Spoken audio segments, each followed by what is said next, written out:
పరిశుద్ధుడా, ప్రేమ కలిగిన మా తండ్రి, జీవాధిపతిమైన మా ప్రియ ప్రభువా, ఈ పరిశుద్ధమైన నామమునకు స్తుతి చెల్లిస్తున్నాము నా తండ్రి.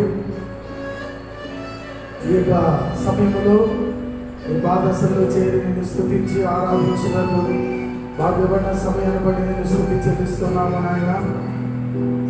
క్రమముగా మర్యాదగా ఆశీర్వాదకరంగా దేవుడిగా జరిగించి పాటల ద్వారా నేను స్తుతించి ఆరాధించుటకు నువ్వు వాగిన సమయాన్ని బట్టి స్తుతి చెల్లిస్తూ మీరు ఆశీర్వాదించి దీవించండి. ప్రపంచ దేశాల చుట్టుపక్కల కరోనా వైరస్ వ్యాధి నుండి మమ్మల్ని విడుదల కలిగించుటకు నీ కృపతో నింపండి, బలపరచండి, స్థిరపరచండి.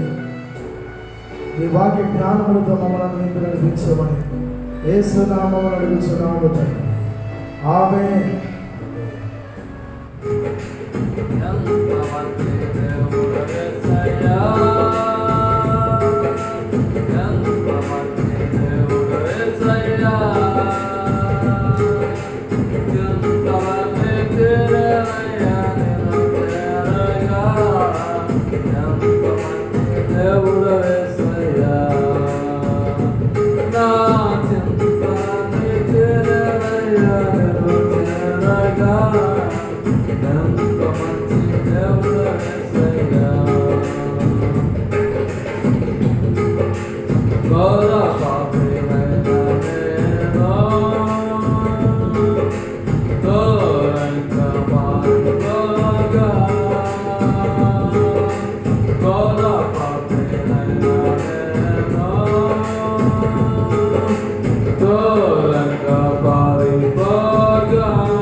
దేవుని ఘనమైన నామమునకు మహిమ కలుగును గాక. దేవుని బిడ్డలారా, ఈ ప్రత్యేకమైన సమయంలో దేవుడు ఎంతవరకు కూడా మరి మనల్ని కాచి కాపాడి ఆయన నామమును మరి స్తుతించి ఆరాధించడానికి శ్రేయస్కరమైన సమయాన్ని దేవాది దేవుడు మనందరూ కూడా అనుభవించినందుకు దేవునికి ఎంత వందనాలు చెల్లించవలసిన వారు ఉన్నాం. ఇంతవరకు కూడా మన పాట పాడి ప్రభు నామమును స్తుతించి ఆరాధించినందుకు దేవాది దేవుడు ఇచ్చిన ఈ సమయాన్ని బట్టి దేవునికి వందనాలు తెలియజేస్తాం. ప్రేమాపూర్ణుడు, ప్రాణనాథుడు, నన్ను ప్రేమించి ప్రాణమిచ్చాను, ఏ పాడేదను కొనియాడదని కీర్తన మనం పాడి ప్రభు నామమును మరి స్తుతించి ఆరాధించుకున్నాం. హల్లెలూయా. ప్రేమాపూర్ణుడు, ప్రాణనాథుడు, ప్రేమాపూర్ణుడు, ప్రాణనాథుడు, నన్ను ప్రేమించి ప్రాణమిచ్చెను, నే పాడెదను, కొనియాడెదను, నా ప్రియ యేసు క్రీస్తు ప్రకటింతును.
బిడ్డలారా, మరలా ప్రభు అయిన యేసుక్రీస్తు నామమున ఇంతవరకు కూడా ఆయన కృపలో దేవుడు మనను మన కుటుంబాలు కూడా కాచి కాపాడి ఆయన సన్నిధిలో స్తుతించి ఆరాధించుటకు శ్రేష్టమైన సమయాన్ని మరి దేవాది దేవుడు మనకు కలిగించినందుకు దేవునికి ఎంతో వందనాలు చెల్లించవలసిన వారిగా ఉన్నాం. కొన్ని మాటలు దేవునికి వాక్యాన్ని ధ్యానం చేసుకుంటున్నాము. సామెతల గ్రంథము 15వ అధ్యాయము ఒక శ్రేష్టమైన మాట మనం చదువుకుందాము. ఈరోజు ధ్యానాంశం కొరకై యథార్థవంతులని మాట మీద దైవ వాక్యమును మనము ధ్యానించుకుంటున్నాము. సామెతల గ్రంథము 15వ అధ్యాయము 8వ వాక్యాన్ని మనం చదువుకుంటున్నాం. దాంట్లో వ్రాయబడిన మాట ఏమనగా, చూడండి, సామెతలు 15వ అధ్యాయము 8వ వచనములో, భక్తిహీనులు అర్పించు బలులు యెహోవాకు హేయములు, యథార్థవంతుల ప్రార్థన ఆయనకు ఆనందకరము. ఈరోజు యథార్థవంతులు అనే దైవ మూల వాక్యం ద్వారా దేవుని వాక్యమును మనము ధ్యానం చేసుకుంటున్నాము. పరిశుద్ధ గ్రంథ లేఖనం నుండి ఎవరు యథార్థవంతులు, ఎవరు శ్రేష్టమైన వారు? బైబిల్లో ఏబు గురించి వ్రాయబడింది. ఏబు నా ఇల్లంతటిలో, లేక యథార్థవంతుడు మోషే నా ఇల్లంతటిలో నమ్మకమైన వాడు. నోవా గారు ఈ తరమ వాళ్ళు ఆయనే నిందారహితుడు. ఇటువంటి భక్తులు దావీదు గురించి కూడా మాట్లాడుతూ, దావీదు దేవునికి ఇష్టమైన వాడు, దేవునికి ప్రియమైన వాడు, దేవునికి అడుగు జాడలో నడిచిన వాడిగా మనము చూడగలుగుతున్నాము. సొలొమోను గారు అంటున్నాడు, యథార్థవంతుల ప్రార్థన ఆయనకు ఆనందకరం. ఆస్తి కలిగినప్పుడు మనం ఆనందం అనుకుంటాం, స్థితి కలిగినప్పుడు మనం ఆనందం అనుకుంటాం, వెండి బంగారం కలిగినప్పుడు మనము ఆనందం అనుకుంటాం. కానీ దేవునికి ఇష్టమైనది ఏమనగా అంటే యథార్థవంతుల ప్రార్థన ఆయనకు ఆనందకరము. అంటే దేవుడు యథార్థవంతుల ప్రార్థన చూచి ఆనందిస్తాడు. యథార్థవంతుల ప్రార్థన చూచి ఆయన సంతోషపడతాడు. యథార్థవంతుల ప్రార్థన చూచి ఆయన ఇష్టపడతా ఉంటాడు. ప్రార్థన చాలామంది లోకములో ప్రార్థనలు చేస్తూ ఉంటాము. ప్రతి ఉదయమున, మధ్యాహ్నం, సాయంత్రం వేళ ప్రార్థన చేస్తూ ఉంటాం. కానీ ఆ ప్రార్థనలన్నీ దేవునికి ఆనందకరముగా ఉంటే మంచిది. దేవునికి కష్టంగా ఉండడం మంచిది కాదు. దేవునికి ఆనందకరముగా ఉండాలి. మన ప్రార్థన, మన స్తుతి, మన ఆరాధన దేవునికి ఆనందకరముగా ఉండాలి. జఫన్యాలు అంటాడు, నేను మీ మధ్యకు వచ్చి మీతో కూడా ఆనందించేదని అంటున్నాడు. దేవుడు మనతో వచ్చి ఆనందించాలి. మన పాటల వలన ఆయన ఆనందించాలి, మన ఆరాధన వలన ఆయన ఆనందించాలి, మన స్తుతి వలన ఆయన ఆనందించాలి. అందుకని నీ ప్రార్థన దేవునికి అంగీకారము లేక ఆనందకరం. సొలొమోను గారు చాలా శ్రేష్టమైన ఈ భాగాన్ని విశ్వాసులమైన మనము, ఆత్మీయులమైన మనము, దేవుని పిల్లలమైన మనకు ఇది చాలా సూటైన ప్రశ్న. యథార్థవంతుల ప్రార్థన ఆయనకు ఆనందకరము. బైబిల్లో చాలామంది యథార్థవంతులు ఉన్నారు, యథార్థంగా జీవించిన వారు ఉన్నారు, దేవునికి అడుగుజాడలో నడిచిన వారు ఉన్నారు, దేవుని కృపలో నడిచిన వారు. వారు ఎలా దేవునితో యథార్థంగా నడిచారు, వారి క్రియలో యథార్థత, వారి భక్తిలో యథార్థత, వారి నడకలో యథార్థత, వారి యొక్క ప్రార్థనలో యథార్థత, వారి పరిచర్యలో యథార్థత. ఈ యథార్థతను బట్టి దేవుడు ఆనందపడతాడు. ప్రార్థన చేయడానికి ఇద్దరు మనుషులు దేవాలయానికి వెళ్ళారు. మనందరికీ తెలిసిన భాగంలో లోకాసు వార్తలో ఒక వ్యక్తి పరిసయుడు, రెండో వ్యక్తి సుంకరి. పరిసయుడు నిలబడి ప్రార్థన చేసుకుంటున్నాడు మందిరంలో ఒక ప్రక్క. సుంకరి ప్రక్క కూడా నిలబడి ప్రార్థన చేసుకుంటున్నాడు మరొక ప్రక్క. పరిసయునిక ప్రార్థన ముందు రాయబడింది. పరిసయుడు ఏమని ప్రార్థన చేసుకుంటున్నాడు దేవుని మందిరంలో? అయా, వారములకు 2 మార్లు నేను ఉపవాసం ఉంటున్నాను, నాకు వచ్చే రాబడినంతలో 10వ వంతు నీకు చెల్లిస్తూ ఉన్నాను. నేను దొంగని కాదు, చోరిని కాదు, ఇటువంటి సుంకర్ లాంటి వాడిని కూడా నేను కాదు, నా ప్రార్థనని విను అని పరిసయ్యుడు ప్రార్థన చేశాడు. దేవుడు ఆయన ప్రార్థన కూడా విన్నాడు. అది ఆనందకరమో కష్టకరమో దేవుడు తర్వాత తీర్పు తీర్చాడు. సుంకరి నిలబడి ప్రార్థన చేసుకుంటున్నాడు. కన్నులెత్తుటకైనను ధైర్యము చాలక, దేవుడు చూచే కన్నులు ఆయనకి ధైర్యము చాలట్లేదు. దేవుని వైపు చూచే మనసు అతనికి రావట్లేదు. కన్నులెత్తుటకైనను ధైర్యము చాలక రొమ్ము కొట్టుకొనుచు ఏమని ప్రార్థించాడనగా, పాపినైన నా ప్రార్థన ఆలకించుము, పాపినైన నా ప్రార్థన కరుణించుము. చూడండి, పరిసయ్యుడు చేసిన ప్రార్థన, రెండవది సుంకరి చేసిన ప్రార్థన. ఈ రెండు ప్రార్థనలు దేవునికి ఏది ఆనందకరం? మీరే చెప్పాలి. ఏది ఆనందకరం, ఏది సంతోషకరం? సుంకరి ప్రార్థన ఆనందకరం. కనుక ఈ సమయంలో సొలొమోను గారు అన్నాడు 15:8, యథార్థవంతుల ప్రార్థన ఆనందకరము. మన ప్రార్థన దేవునిని ఆనందపరిచేదిగా ఉండాలి. చూడు నా ప్రియ బిడ్డలు, లేక నా ప్రియ కుమారుడు, లేక నా ప్రియ కుమార్తె ఏ విధంగా ప్రార్థన చేస్తున్నారు, వారు ఎలా మొరపెడుతున్నారు, ఎలా కృతజ్ఞతాస్తుతులు చెల్లిస్తున్నారని. మన ప్రార్థన అంట అది మందిరములో చేసిన, గృహంలో చేసుకున్న, సమాజంలో చేసిన ఆ ప్రార్థన దేవునికి ఆనందకరం. పరిసయ్యుడు చేసిన ప్రార్థన దేవునికి కష్టంగా ఉంది. సుంకరి చేసిన ప్రార్థన దేవుడు ఆనందపడ్డాడు. హల్లెలూయా. ప్రార్థన వినేడి పావనుడా, ప్రార్థన మాకు నేర్పుమయా, ప్రార్థన వినేడి పావనుడా, ప్రార్థన మాకు నేర్పుమయా. ప్రార్థన వినే పావనుడు మనకున్నాడు. మన అక్కర్లు ఎరిగిన వాడు.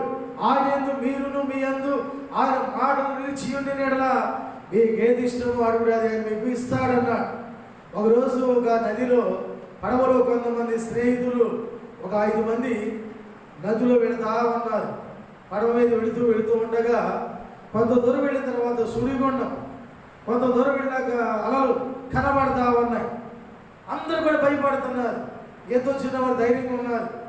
ఒకడికి ఈత రాని వాడు ఒకడు ఉన్నాడు. అమ్మో నాయనో సుడిగుండం దాటేదలా, ఈ అలలు దాటేది ఎట్లా, చనిపోతాం అని ఒక భయాందోళన కడుగుతా ఉన్నాడు.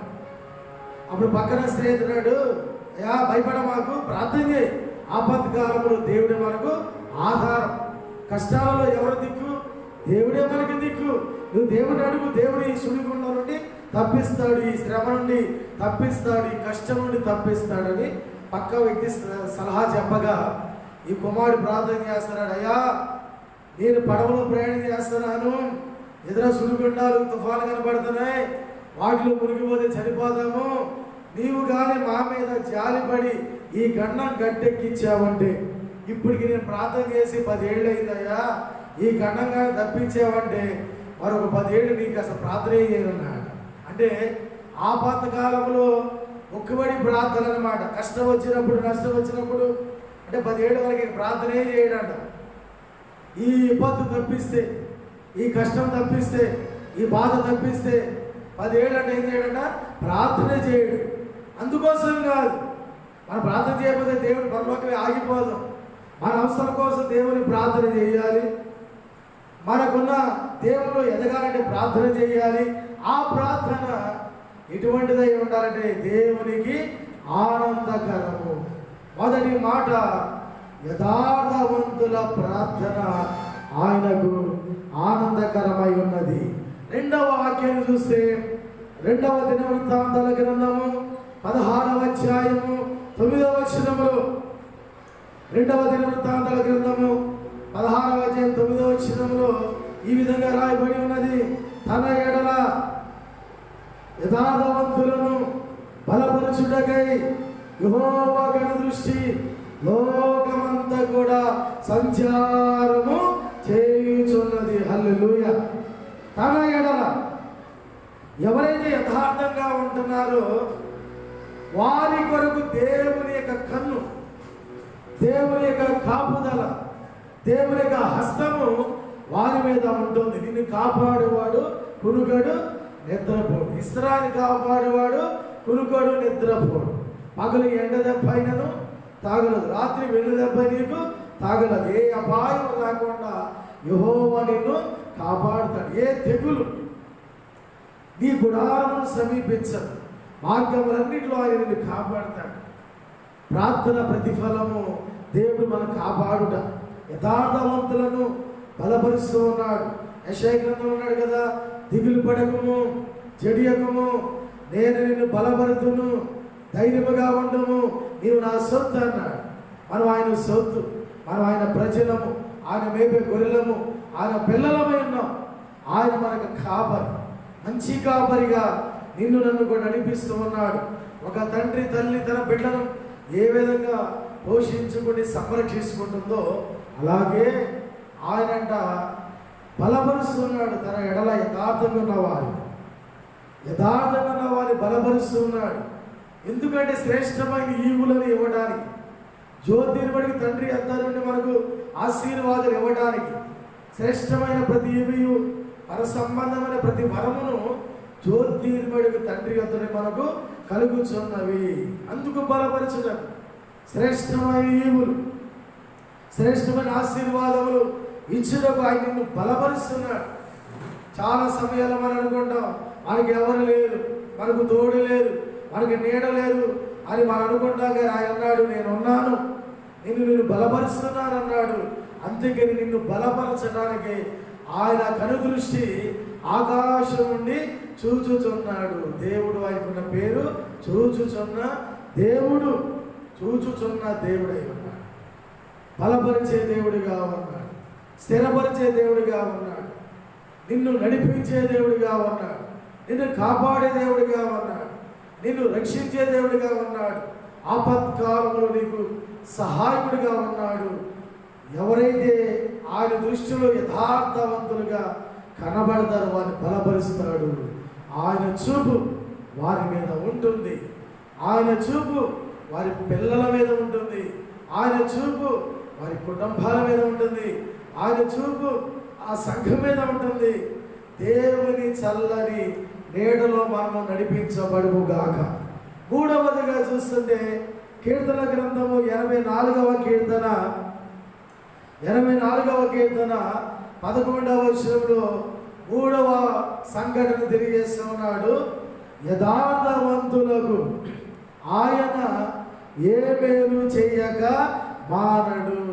3వ భాగం, యథార్థవంతులకు ఆయన మేలు చేస్తాడు, కీడు చేయడు. మనుషులు కీడు చేస్తారు కానీ దేవుడు మేలే చేస్తాడు. ఆయన స్వభావము మనకు మేలు చేయటం, ఆయన ప్రేమ మనకు మేలు చేయటం, ఆయన గుణ సుగుణము మేలు చేయటము.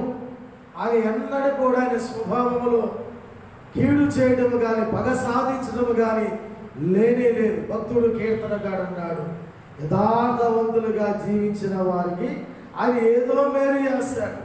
ఆశ్చర్యకరమైన మేలుతో హృదయాన్ని తృప్తిపరుస్తాడు. మంచి గోధుమ పంటతో ఆయన నిన్ను తృప్తిపరుస్తాడు. 145 సంకీర్తనలో 15 వచనం ఉంది, ప్రతి సర్వజీవుల కన్నులు ఆయన వైపు చూచుచున్నవి. తగిన కాలమందు ఆయన ఆహారాన్ని ఇవ్వాలని ప్రతి జీవి కూడా ఆయన కుప్పిలి వైపు చూచుచున్నవి. ఆయన కుప్పిలి విప్పితేనే ప్రతి జీవిగా కోరిక తీర్చబడుతుంది. ఆయన కుప్పిలి విప్పితే మనకు ఆహారం, ఆయన కుప్పిలి విప్పితే మనకు సమృద్ధి, ఆయన కుప్పిలి విప్పితేనే మనకు ఎంతో దీవెన.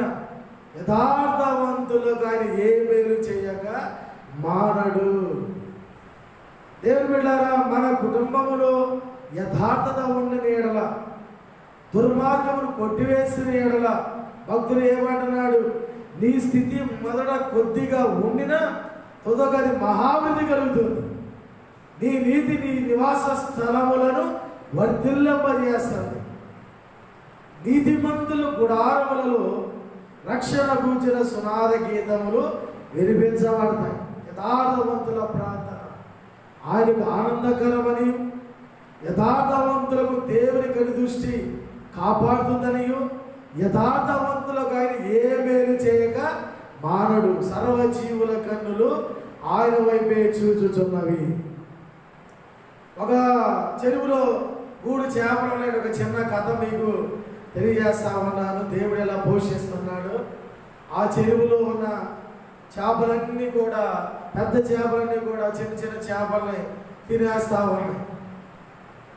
ఒక 3 చేపలంటే దేవుని ఎద్దకు వెళ్ళి మొరపెట్టుకుంటే, దేవుడా మమ్మల్ని కూడా బ్రతికించావు కదా, సృష్టించావు కదా, మేము కూడా బ్రతకాలి కదా. ఆ పెద్ద చేపలు మమ్మల్ని తినేస్తున్నాయి. ఆ పెద్ద చేప నోట్లో పడకుండా మమ్మల్ని కాపాడు నాయనని ఒక 3 చేపలంట దేవుడికి ప్రార్థన చేసుకున్నాయి. దేవుడు అన్నాడ, మీకేం కావాలి బ్రతకాలంటే? ఒక చేప అడిగిందంట, ఈ చెరువులో నేను పెద్ద చేపలు మా మీదకి వేట రాకుండా చంపుకు తిరగకుండా ఉండాలంటే 2 కళ్ళు ఉన్నాయి. ఆ 2 కళ్ళు వలన మేము ఆ ఎటొస్తే చూడలేకపోతున్నాం. ఒంటి నిండా మాకు కళ్ళు ఇస్తే ఏ దిక్కు నుండి వచ్చినా మేము తప్పించుకుంటాం నాయన. ఒంటి నిండా కళ్ళు ఇవ్వు అంటే దేవుడు కళ్ళు ఇచ్చాడు. 2వ చేప అడిగింది, ఏం కావాలి నీకంటే? అది కళ్ళు అడిగింది కనుక నాకు రెక్కలు ఇవ్వు నాయన. ఎందుకు అంటే పైకి ఎగిరిపోతా, నన్ను ఏదైనా చంపుకొని తింటాకు వస్తుందనుకో పైకి ఎగిరిపోతా అని అంది. 3వ చేప, నీకేం కావాలి వరం అని అడిగాడు. ఒక చేప కళ్ళు అడిగింది, కళ్ళు ఇచ్చినావు. అది లోకమంతా కూడా చూసుకు బ్రతుకుతుంది. 2వ చేప రెక్కలు ఇచ్చావు, రెక్కలు వస్తే పైకి ఎగిరిపోతే కాపాడుకుంటుంది. నేనేం అడిగిన ప్రభువా అని ఆ చేప ఉన్నకు ఆధ్యాత్మికమైన మాట ఏంటంటే, నీవు ఉంటే నాకు చాలు. హల్లెలూయా. నీ తోడు చాలు. నీ తోడు ఉంటే నాకు కళ్ళు అవసరం, రెక్కలు అవసరం. నువ్వు అన్ని దినం నాతో. అందుకని మనం ప్రార్థన చేసుకుంటూ ముగించుకుంటున్నాం. యథార్థవంతుల ప్రార్థన ఆయనకు ఆనందకరము. మరి నీ ప్రార్థన దేవునికి ఆనందకరంగా ఉంటే చాలా మంచిది. 2వది, యథార్థవంతులను కాపాడడానికి దేవుని యొక్క కనుదృష్టి ఉంటుంది నీ మీద. దేవుని కాపుదల ఉంటే ఎంత మంచిది. 3వది, యథార్థవంతులకు ఆయన మేలు చేస్తాడు. దేవుని ద్వారా నీవు నేను మేలు పొందుకునేంత గొప్ప భాగ్యం. అటువంటి కృపను దేవుడు మనందరికీ అనుగ్రహించి ఆశీర్వదించును గాక. ఆమేన్. ప్రార్థించుకుందాము. ఆమేన్. స్తోత్రం. మహాగణుడు మహోన్నతుడా, మమ్మల్ని వెంకిలిగా ప్రేమించిన మా ప్రియ ప్రభువా, ఈ శ్రేష్టమైన నామములకు స్తోత్రం. ఈరోజు ఇంతవరకు నీ సన్నిధిలో ఆరాధించడానికి, కీర్తన పాడి స్తుతించడానికి, దైవ సందేశం అందించడానికి నువ్వు మాకిచ్చిన కృప కొరకే స్తోత్రములు కలుగును గాక. నీ దీవెన, నీ ఆశీర్వాదములు మెండుగా నా పైన మా పైన మీరు కలిగి చేయండి నా ప్రభు. నీవే తోడుగా ఉండండి, నీవే కాపరిగా ఉండండి, నీవే రక్షించండి, ఆశీర్వదించి దీవించి కాపాడమని ఈ సన్నిధిని అడుగుచున్నాము తండ్రి. నీకే స్తోత్రం. ఈ సమయంలో నా ప్రభువా, యథార్థత అనే విషయం మీద ఈ వాక్యములు ధ్యానం చేసుకున్నాం. యథార్థవంతుల ప్రార్థన ఆనందకరమనియు, యథార్థవంతుని బలపరుస్తావనియు, యథార్థవంతులకు మేలు చేస్తావనియు ఈనాటి సందేశం మా అందరి జీవితాల్లో ఈ కృపతో నింపి నడిపించి ఆశీర్వదించి మా దేశాన్ని, మా ప్రాంతాన్ని చుట్టుముట్టిన కరోనా వైరస్ వ్యాధిని తొలగించి కాపాడి సురక్షితమైన రక్షణ కింద మీరు బలపరిచి భద్రపరచమని మా ప్రభువును రక్షకుడు యేసుక్రీస్తు ద్వారా స్తుతించి ప్రార్థించి అడిగి వేడుకుంటున్నాము తండ్రి. ఆమేన్. మన తండ్రి అయిన దేవుని ప్రేమయు, కుమారుడైన యేసుక్రీస్తు వారి కృపయు, పరిశుద్ధ ఆత్మ ఆదరణ మనందరికీ తోడుగా ఉండును గాక. ఆమేన్. అందరికీ